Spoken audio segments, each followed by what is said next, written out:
No one imagined that Emiliano's life would change forever the day he got lost on an unfamiliar highway, with a cold hit his face and nowhere to go. He had arrived in the United States in search of a future he never found, and now he walked with an empty backpack, a phone with no signal, and a heart burdened with doubts. Night was falling, and every step seemed to take him further away from a hope that had brought him here.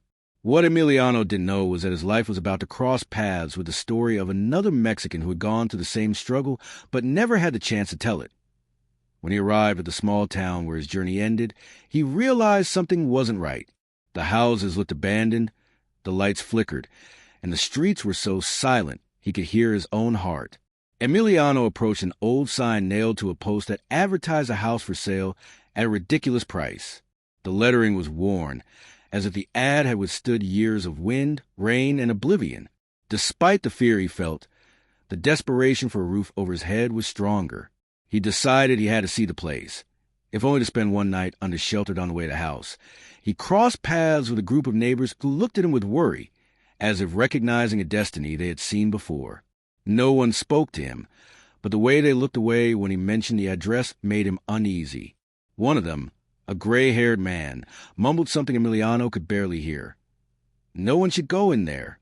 But before he could ask what that meant, the man quickly walked away, leaving him with more questions than answers. Even so, Emiliano kept going. When he finally arrived, he saw the house. It was small, with peeling paint and dust-covered windows. The door was ajar, moved by a cold wind that seemed to come from inside. Emiliano felt a shiver run down his spine, but the need for shelter overcame any warning signs. He approached slowly, observing every detail. The broken fence, the worn steps, the feeling of deep abandonment that emanated from the place. Nothing in that house seemed alive, and yet something about it called him as he entered. A smell of dampness and solitude enveloped him completely. The interior was dark, and the few remaining pieces of furniture were old relics covered in dust and cobwebs. There was a strange silence, as if the house held its own breath. Emiliano advanced cautiously, each wooden floorboard creaking under his feet. He didn't know if he feared the possibility of finding someone or finding no one more. In his thoughts, he searched for an explanation for the unexpected fear that was beginning to grow inside him for no apparent reason. What caught his attention most was an interior door leading to a small room. It had deep marks, like scratches or blows made from the inside. Emiliano stood motionless, observing the damaged wood. Something inside him told him that this room held a story, one that didn't belong to the house, but to the heart of whoever lived there before. Although he couldn't explain it, he felt a mixture of sadness and respect, as if he were entering a space that still belonged to someone else. With his heart racing, he pushed the door open. The room was small, barely illuminated by a ray of light entering through a broken window. There was an old bed, a worm-eaten table, and on it a dust-covered notebook. Emiliano felt that this object was the only thing that didn't belong to the total abandonment of the place. He approached slowly, as if afraid to interrupt something sacred. The silence in that room was different, deeper, heavier, as if it were filled with memories that still hurt. He took the notebook in his hands and opened it carefully. His surprise was enormous when he found firm handwriting, written in Spanish, marking the first pages. The diary began by saying, "If you are reading this, it means no one found me in time." Those words struck Emiliano with unexpected force. It was not just a message. It was a cry written by someone who, like him, had come to this country looking for something better and had found something completely different. As he turned the pages, he discovered small confessions, fragments of life, lost thoughts of a Mexican man who had lived in that same house, a man who had suffered, who had been forgotten, and who had tried to leave a trace of his story so that no one else would go through the same thing. Emiliano felt a lump form in his throat. He didn't know this man, but the loneliness that detached from every sentence was the same he felt since he crossed the border. It was like reading his own future reflected in someone else's past. And it was there, in that silent room, with the diary in his hands and the shadow of the afternoon entering through the window, that Emiliano understood he had found the house everyone avoided, not because it was old, not because it was dangerous, but because it held the story of someone who tried to ask for help and never received it. And without knowing it yet, Emiliano was about to discover why that message had been left for him. Emiliano ran his fingers over the first pages of the diary, feeling that each sentence carried an emotional weight difficult to describe. The man who had written those words spoke with heartbreaking sincerity, as if he had put everything he could never say aloud into that notebook. Every paragraph reflected the same feeling he himself had experienced since arriving in this country, the mixture of fear, hope, and a deep loneliness that seemed to have no end. Emiliano felt that, in some inexplicable way, he was reading a mirror of his own soul. The pages had stains, some from dampness and others that looked like dried tears. The author told how he arrived in the United States with dreams similar to Emiliano's, but reality quickly hit him hard. He mentioned entire nights without sleep, endless work days, and the constant feeling of being invisible in a country that expected nothing from him. There were crossed-out sentences, as if the man had wanted to say more, but fear or pain prevented him from finishing his thoughts. Emiliano felt a mixture of sadness and respect for this stranger on one of the pages. The author described the house where Emiliano was now standing. He spoke of how he had arrived there having no other option, of the surprisingly low price, and the immediate feeling that something wasn't right. He said that, from the first night, the house seemed to watch him, as if it held stories he wasn't yet ready to hear. Emiliano looked up from the diary for a moment, staring at the silent walls. For the first time since entering, he felt that the house had an almost human presence as he read on. He found a page with a man mentioned a name. "My name is Luis, and if you are reading this, maybe you can understand me better than anyone." Emiliano swallowed. Luis had been, like him, a Mexican seeking an opportunity, but the way he described his life in that house showed a sadness that went beyond circumstances. Luis spoke of nights when he heard footsteps, whispers, and soft knocking on the walls. But the most unsettling was an underlined sentence. "I am not alone here, although I should be." What impacted Emiliano the most was a passage where Luis confessed that he had tried to leave several times, but always ended up returning. He didn't understand why, but something in the house held him back. The diary said it wasn't about physical fear, but a deep emotional sensation, as if something within those walls had connected with him in an impossible-to-break way. That confession resonated with Emiliano, who now looked at the diary not just as a document of the past, but as a message for him on another page. Luis wrote about an object he had found hidden under the floor, a chain with a silver pendant, engraved with his name and a date. He didn't know who had left it there or why, but he said that since then, the house had become quieter, as if something had been satisfied for a moment. Emiliano looked around, wondering if there were still other objects like that waiting to be found. The idea that Luis had discovered something important filled him with an uneasiness he couldn't ignore. The diary began to get darker as the pages progressed. Luis mentioned having felt the presence of someone sitting on the edge of the bed during the night, or the whisper of a voice trying to pronounce his name. But what shocked Emiliano the most was a phrase repeated on several pages. "Someone will come after me. Someone who will understand." It was as if Luis had known that another Mexican would take his place, as if he had written that diary hoping to leave a trace for whoever arrived next. Emiliano closed the diary for a few seconds, breathing deeply to control the emotion that was beginning to squeeze his chest. He thought of all the Mexicans who, like him and Luis, had crossed borders looking for something better. He thought about how much pain their stories carried, and how many of them would never be heard. He looked at the silent walls of the room and felt that, in some strange way, Luis was still present there, waiting for someone to finish what he couldn't.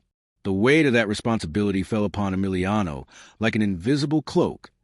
Determined to understand why the house caused such rejection among the neighbors, Emiliano went out into the hallway and walked toward the main room. Every corner seemed to hold whispers of the past, as if the walls remembered fragments of Luis's story. The floor creaked under his feet, but this time not as a simple sound of old wood, but as an echo of steps that had been walked before. Emiliano felt he was following the same path as Luis, only this time he was not completely alone. Returning to the room, he decided to check the old furniture that remained. When he opened the drawer of the worm-eaten table, he found something that left him completely paralyzed, a letter carefully folded, with the name Emiliano written on the cover in shaky handwriting. The world seemed to stop. Luis had left a message for him. But how was it possible that he knew his name? How could he have written a letter intended for someone who hadn't even arrived in the country when he was still alive. From that moment on, Emiliano knew that the story he was about to discover was not just about Luis. It was about him, too. Emiliano held the letter in his hands with a tremor he couldn't control. It was impossible for Luis to have known his name. He hadn't been in the United States when that man lived there, nor had he even decided to emigrate then. However, his name was clearly written, as if the author had been certain that, sooner or later, a Mexican named Emiliano would enter that room. That thought chilled him to the bone. The idea that his presence in that house was not a coincidence began to turn into a disturbing reality. He sat down on the old bed before opening the letter. He felt the emotional weight of the aged paper, almost as if he were holding not a message, but a piece of Luis's life. He took a deep breath, trying to prepare himself for what he was about to read. He knew the contents of that letter could change the way he saw not only the house, but also his own story. With trembling hands, he unfolded the paper, trying not to tear it, as it was as fragile as the hopes of the person who had written it. The handwriting was the same he had seen in the diary, firm but marked by evident pain. The letter began with a greeting that left him motionless. "Emiliano, I know I don't know you, but if you got here it's because you're just as lost as I am." Those words almost made him drop the paper. Emiliano felt a lump in his throat. Luis did not speak like someone who expected a stranger to find his words, but as if he had written directly to him. As if he knew a man with his name would end up in that house at a moment of absolute need. The letter continued describing Luis's suffering. He spoke of endless days searching for work, of nights where the silence was so deep he could hear his own thoughts, and of a sadness that grew inside him like a shadow he couldn't shake off. But the most shocking thing was the way Luis described the house. He said the place held the stories of those who had passed through there, that the walls seemed to absorb every tear, every lament, every broken hope. "This house recognizes those who suffer," he wrote, "and that's why it welcomed you." Emiliano felt a cold shiver run up his arms. The idea that the house had welcomed him because it recognized his suffering was terrifying, and at the same time, profoundly sad. Luis wrote that he had tried to leave signs for whoever came after him, not to scare them, but to prevent them from falling into the same despair he had. He said the house became heavier when someone was alone, that it seemed to respond to human sadness as if it were a reflection of it. That concept made Emiliano look around with new eyes. In a later paragraph, Luis mentioned having seen shadows move at night, not like ghosts, but like living memories of those who had lived hidden there before. "These walls have memory," he wrote, "and when they feel your pain, they show you the pain of those who came before." Emiliano closed his eyes for a few seconds, trying to comprehend the emotional weight of those words. He had never believed in supernatural things, but the way Luis described them was not fantastical. It was human. It was the account of a man who had suffered so much that his pain permeated the place. The letter took an even more personal tone at the end. Luis said, "If you are reading this, Emiliano, don't give up. Don't let this place consume you as it consumed me. You can still get ahead. I didn't make it." That confession struck him with devastating force. Luis's pain pierced the paper, making him feel as if he were hearing his voice in the room. Emiliano thought of all the times he himself had been on the verge of giving up since arriving in this country. Now he understood that Luis had been in the exact same emotional place he was now. The last paragraph of the letter contained the most unsettling phrase of all. "I knew you would come, Emiliano, not by destiny, but because this house attracts those who feel defeated. But you are not alone, even if it seems like it. I will be with you every step you take here." Emiliano felt the air become heavy around him. He didn't know whether to interpret those words as comfort or as a warning. What did Luis mean by saying he would be with him? Was it a metaphor or something more literal? Emiliano carefully folded the letter, feeling a deep respect for this unknown man. He couldn't stop thinking about how much pain Luis had carried with him before writing those words. His story was the story of thousands of Mexicans who arrived in the United States full of dreams and ended up facing a loneliness no one imagined. Emiliano felt that, in a strange way, he was being invited to understand that reality not only from his own experience, but also from the experience of someone who had walked that same path before him. As he put the letter away, something caught his attention. On the worm-eaten table, just below the notebook, there was a small trace of moved dust. Emiliano observed it carefully and noticed that it formed a short word, written so subtly that it was almost erased. Sigu, keep going /follow. His heart leaped.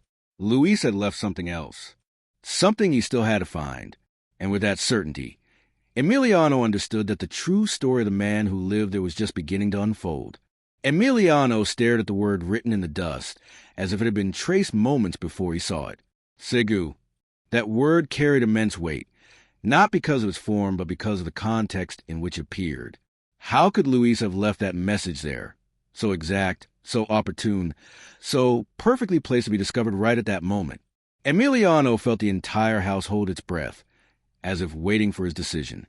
He looked around cautiously, knowing that the next step was not a coincidence, but part of a path that had already been traced for him. He decided to check the room more closely. Every corner seemed to hide a secret, and the light entering through the broken window illuminated dust particles floating in the air as if they had been awakened by his presence. Emiliano crouched down in front of the worm-eaten table, running his hand over the surface, hoping to find another clue. Luis's diary was open in the middle, as if inviting him to continue reading. However, something in his intuition told him he should look beyond the written words. He approached the old bed, checking under the mattress for anything hidden there, but only found splintered wood and accumulated dust. Then he carefully examined the walls, looking for misplaced marks, drawings, or cracks. It was then that he noticed something in the lower corner of the room, a loose floorboard, almost imperceptible, that seemed to be separated from the rest of the floor. Emiliano felt a slight tremor in his stomach, a mixture of fear and anticipation. Perhaps that was the next step Luis wanted him to find. He knelt down in front of the board and touched it with his fingertips. It was loose, as if someone had moved it before. Carefully, he inserted his nails into the edge and lifted the wood with a faint creak that echoed throughout the room. Beneath it, there was a small compartment darkened by age. Despite the dust, he could make out a metallic object that gleamed faintly under the light. Emiliano swallowed. He didn't know what he would find there, but it was clear that Luis had left something else, something that had to be discovered. As he picked up the object, he realized it was a small rectangular box, thinner than a wallet. It was made of a light metal and had a name engraved on the top, Luis Hernandez. Emiliano felt a chill run down his spine. The box seemed to contain something important, something Luis had hidden with the intention that only someone like him would find it. Its weight was surprisingly light, but the emotional feeling it transmitted was intense, as if it held a fragment of Luis's story that had not yet been revealed. Before opening it, Emiliano took a deep breath and sat on the edge of the bed. He needed to be ready for whatever he found inside. The box had a small rusty lock, but it was not secured. With a slight effort, the lid lifted, revealing a collection of small, carefully folded papers. Each one had dates written in black ink, some older, others more recent. They were brief notes, messages that seemed to have been written in moments of solitude, despair, or urgent need for relief. He took the first paper and opened it.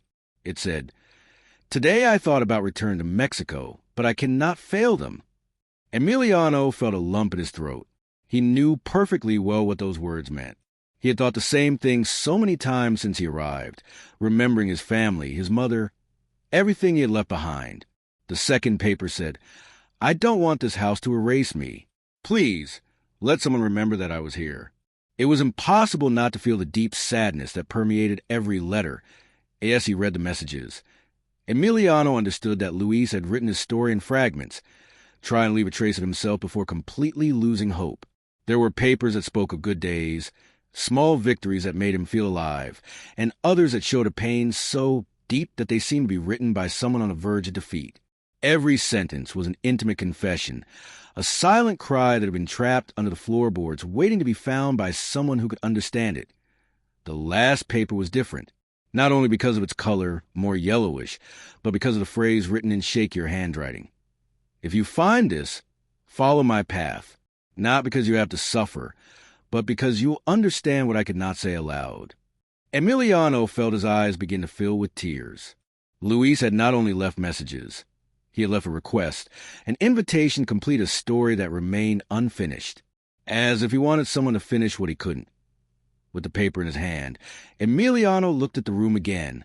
The loneliness he had felt when entering seemed to have transformed into a different, more spiritual, more human feeling.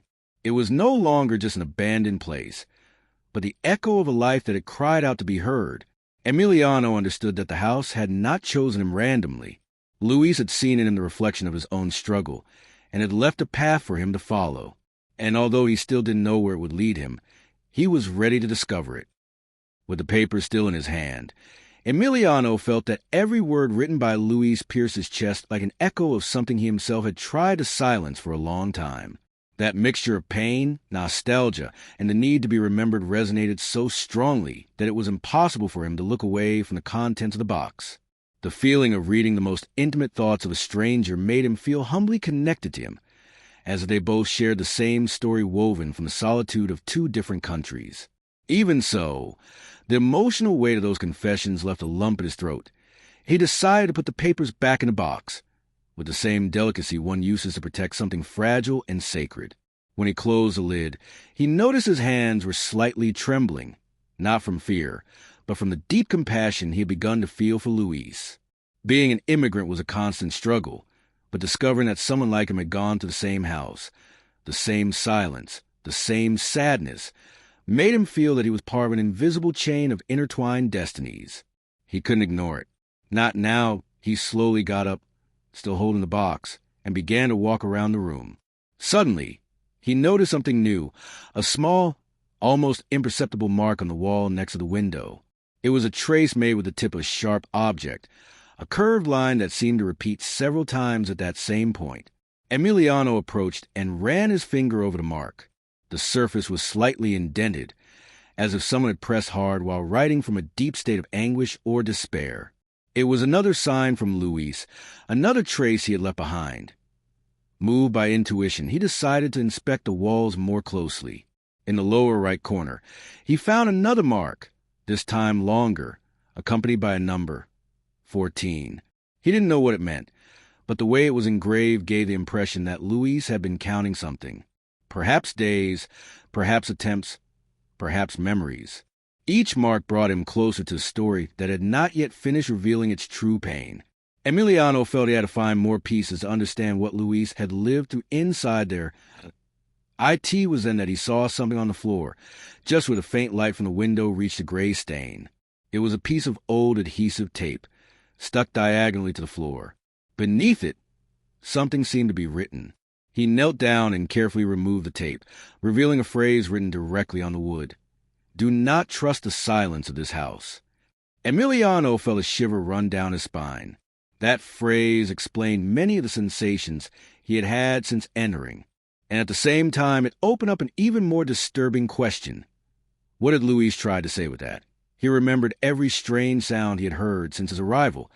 Every moment he felt there was someone else in the room when he knew he was alone. But now, with that phrase engraved on the wood, he understood that Luis had experienced the same thing, perhaps even more intensely. The house not only held memories, it seemed to amplify them, transforming them into signals that tried to communicate with whoever was sensitive enough to perceive them. Emiliano realized that Luis had been deeply afraid, but also determined to leave clues. He decided to check the small closet door, a part of the room he hadn't observed closely yet. As he opened it, a smell of dampness and confinement immediately escaped. The darkness inside the closet was denser than in any other corner, as if the place had been closed for years without allowing light to enter. Emiliano raised a lamp inward and saw an old wooden box, placed in a corner as if someone had forcefully pushed it there. It had no lock, but the lid was covered with dust that seemed to have been recently moved. With his heart pounding, he picked up the wooden box and took it to the table. It was light and covered with small pressure marks, as if someone had held it tightly many times.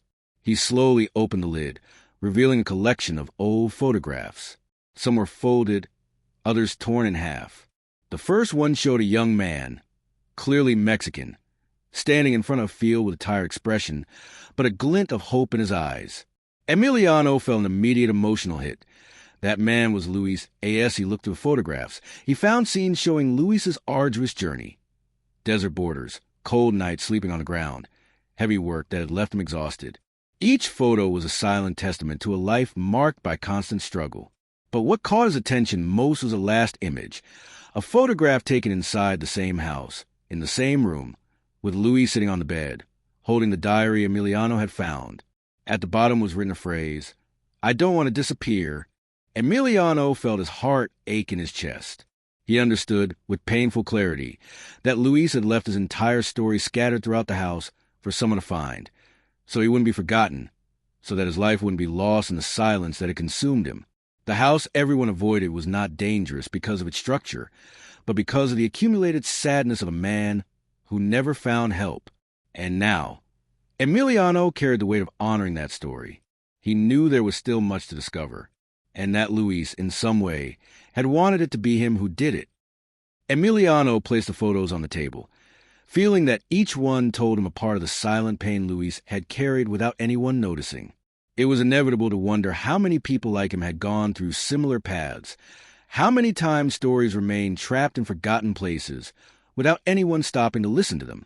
The sadness that emanated from those images was not just that of a man isolated by difficult circumstances, but that of thousands of Mexicans who arrived in this country hoping for an opportunity that did not always appear. Emiliano felt a deep weight in his chest, as if the house had deposited upon him a truth too great to ignore. He closed the box with the photos and put aside, trying to organize his thoughts. The words in the diary, the messages on the papers, and the letter addressed to him began to form a clear line. Luis had not tried to scare anyone. He had sought to be heard. He had wanted his life, his efforts, his sufferings, and his small victories not to be erased by the silence that surrounded him. The house had been his last refuge and, at the same time, his emotional prison. Emiliano couldn't help but feel that he now occupied that same space between hope and despair. As he looked around the room, a draft of cold air swept through the house, slightly moving the broken curtain on the window. Emiliano stood still. For an instant, he felt he was not alone. It was not a physical presence, but a deep energy, as if Luis was still there, accompanying his every move. The silence that had previously seemed unsettling now had a different hue, almost as if the house was breathing with him, allowing him to slowly understand the story that had been trapped in those walls. He decided to leave the room for a few minutes to clear his mind. He walked toward the main room, where the air seemed less heavy. There, among the remnants of broken furniture and the faint light entering through a dirty window, he noticed something that caught his attention, a trace of peeling paint that formed a familiar pattern. As he got closer, he realized it was the same number he had found in the room, 14. Emiliano wondered if Luis had tried to leave a marked path, scattered signs throughout the house for whoever took the time to look closely. He followed the marks until he reached the hallway, where a long line on the wall seemed to connect the two rooms. As he walked, he felt he was following Luis's exact steps, unintentionally recreating the movement of a man who had lived there with silent pain, hoping that someday someone could understand what he could never explain. Emiliano touched the wall, imagining Luis's hand in that very spot, marking his presence so he wouldn't be forgotten at the end of the hallway. He found another mark, a small triangle drawn with a sharp object. It was so discreet that anyone passing hastily would never notice it. Emiliano crouched down to see it better, and, as he did, he discovered a small wooden drawer built in at the base of the wall. It was no larger than the palm of his hand, and was covered by a thin layer of dust that didn't seem to have been touched for decades. He felt his heart tighten. It was another secret from Luis, guarded with the same determination as all the others. With trembling fingers, he pulled the small rusty handle, and the compartment opened with a creak that seemed too loud in the silence of the house. The compartment revealed a single object, an old key made of iron darkened by time, with an ornate design. It was not the house key. It was different. It was a key that seemed to open something more important, something Luis had considered his final treasure. Emiliano picked it up, feeling the cold, heavy weight of the metal in his hand. He looked at the triangle drawn on the wall, and at the scattered number 14. The key and the marks had to be connected. They had to lead somewhere. But where?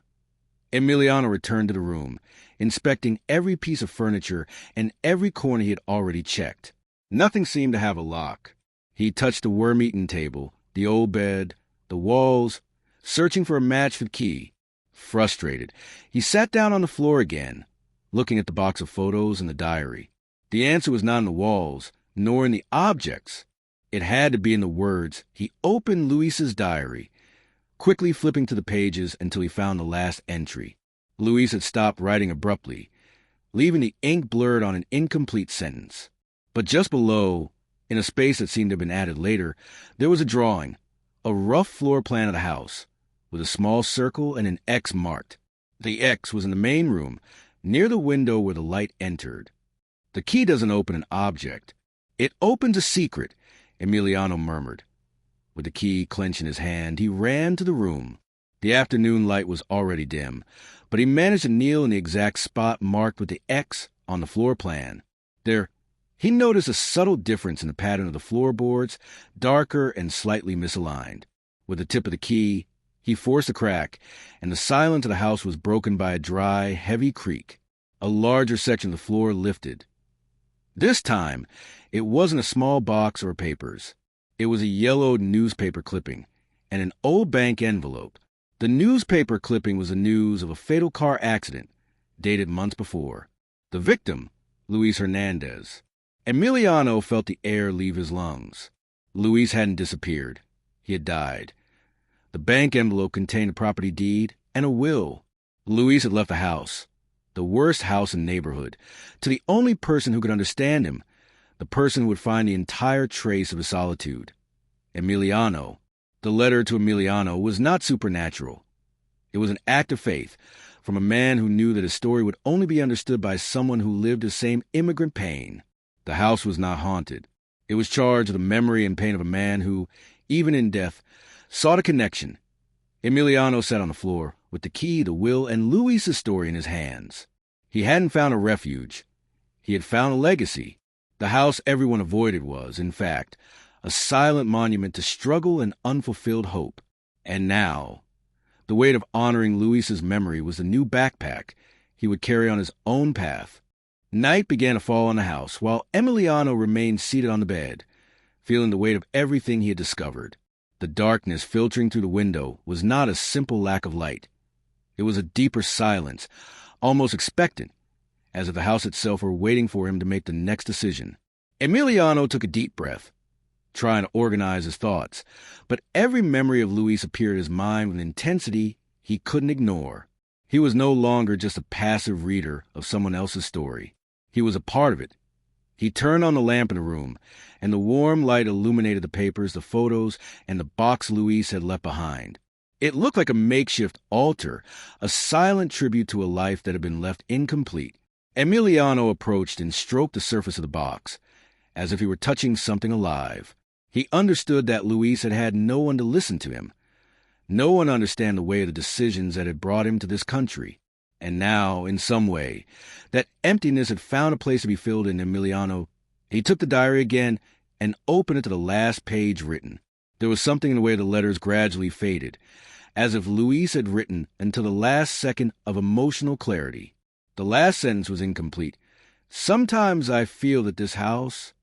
Emiliano ran his finger over the blurred ink. Tried to imagine what he might have wanted to say. Had it given him hope? Had it slowly consumed him? Or had it forced him to face his own pain in a way no one else could understand? While thinking about this, he heard a soft sound coming from a hallway.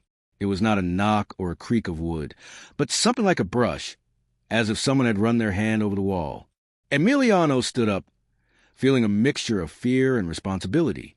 He knew he was not alone at that moment, not because there was someone physically there, but because Luis was still present in every corner of the house.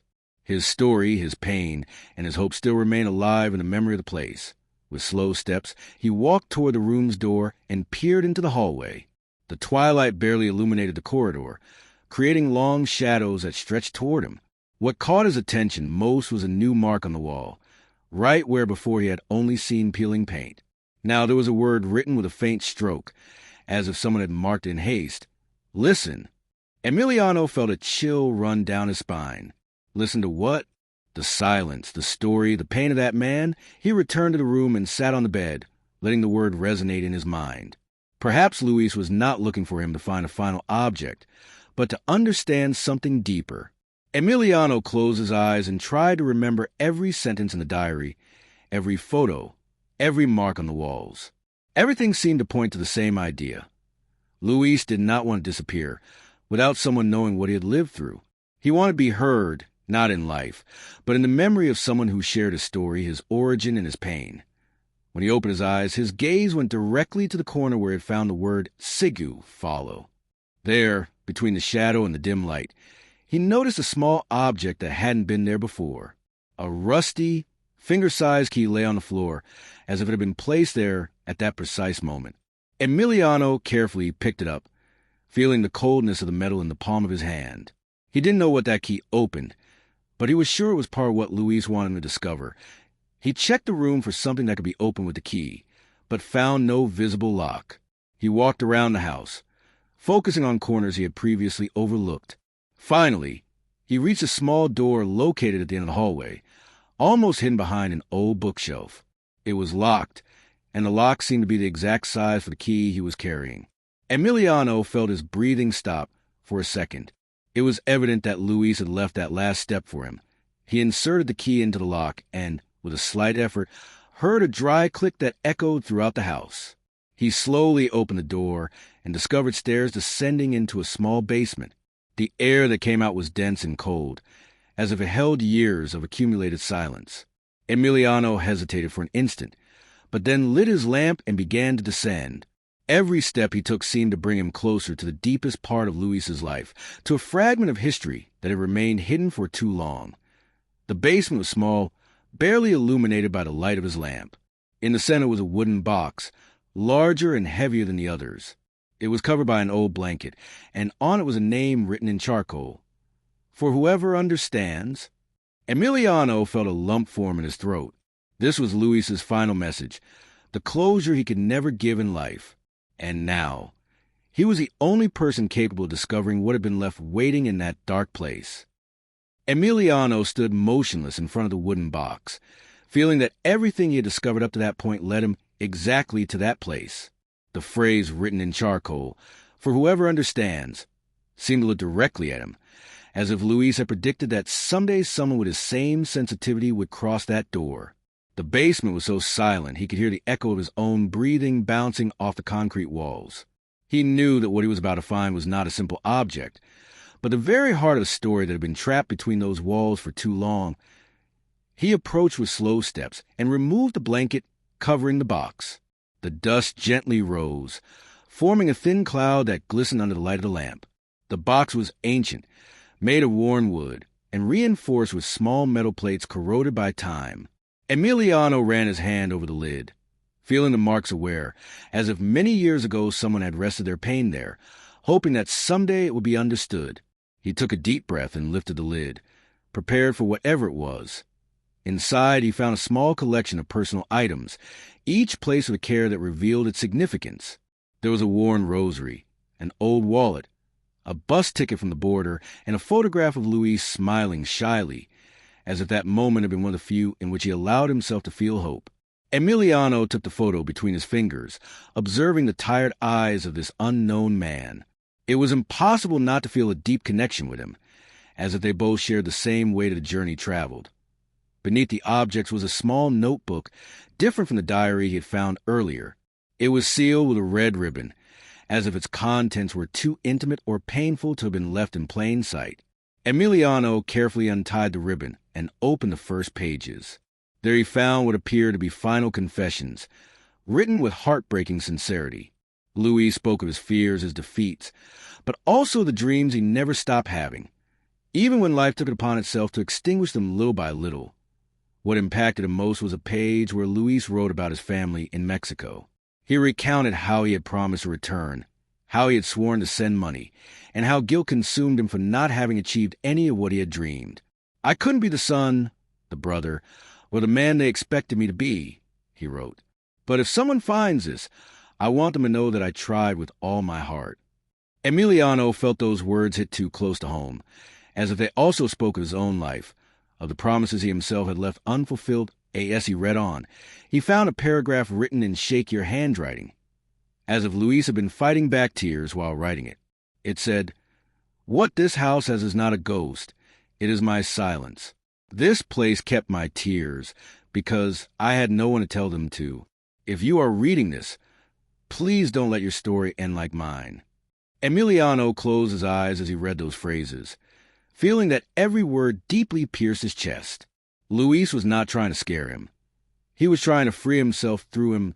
On the last page of the notebook, there was a confession that left him breathless. Luis said he had felt that someone would arrive one day, someone who would understand the weight of starting from scratch in a foreign country, someone who would also fight against silence and loneliness. "That someone is you," he wrote. "I don't know your name, but I know your heart. You are not alone, even though this country sometimes makes you feel the opposite." Emiliano felt tears well up in his eyes. Luis had written those words without knowing it, but it described his soul with absolute precision. Emiliano gently closed the notebook, like someone guarding an invaluable treasure. He looked around the basement, understanding that every object, every word, and every silence he had found was an emotional legacy, a testament to a man who had fought with everything he had and who, even in his pain, had left a message of hope. He knew that Luis had not had an easy end, but he also knew that his story had not been buried. Someone had found it. Someone had understood it. He slowly climbed the stairs, feeling that he carried with him much more than a box of memories. He carried an entire life that had been waiting to be heard. Upon reaching the room, he opened the window completely and let the fresh night air in. As if with that gesture he allowed Luis's spirit to finally rest. Emiliano knew he had to move forward, not only for himself, but also for all those who, like Luis, had been trapped in silence without anyone hearing their stories. And as the night breeze swept the room, Emiliano decided he would tell that story, that he would not let the memory of Luis disappear.